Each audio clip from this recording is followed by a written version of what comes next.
اعوذ باللہ من الشیطان الرجیم بسم اللہ الرحمن الرحیم۔ الہدی چینل کے تمام معزز ویورز کو دل کی گہرائیوں سے خوش آمدید کہتا ہوں۔ امید ہے آپ سب خیر و عافیت کے ساتھ ہوں گے۔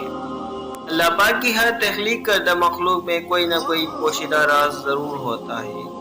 بلی کو پیدا کرنے کی اللہ کی حکمت کچھ یوں ہے کہ جب حضرت نوح علیہ السلام کی قوم پر پانی کی صورت میں سیلاب کا عذاب آیا تو اللہ تعالیٰ نے حضرت نوح علیہ السلام کو کشتی بنا کر اس میں سوار ہونے اور ہر جاندار اور پرندے کا ایک ایک جوڑا کشتی میں محفوظ کرنے کو کہا۔ حضرت نوح علیہ السلام نے اللہ کے حکم کی تعمیل کی۔ کشتی پانی میں تھی اور اسی دوران کشتی میں چوہے پیدا ہو گئے۔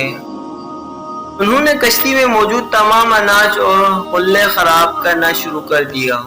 اس کے ساتھ ساتھ کشتی کو کاٹنا شروع کر دیا، جس کی وجہ سے کشتی میں پانی داخل ہونے کا خدشہ پیدا ہو گیا۔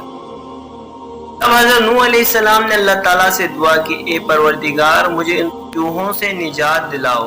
اس وقت اللہ تعالیٰ نے حضرت نوح علیہ السلام کو حکم دیا کہ کشتی میں موجود شیر کی پیٹھ پر ہاتھ پھیرو۔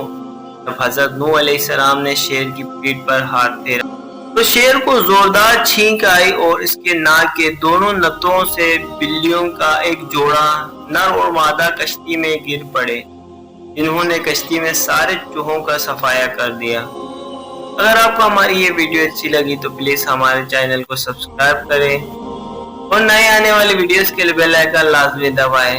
لائک، شیئر اور کمنٹ کرنا نہ بھولیں۔ السلام علیکم ورحمۃ اللہ۔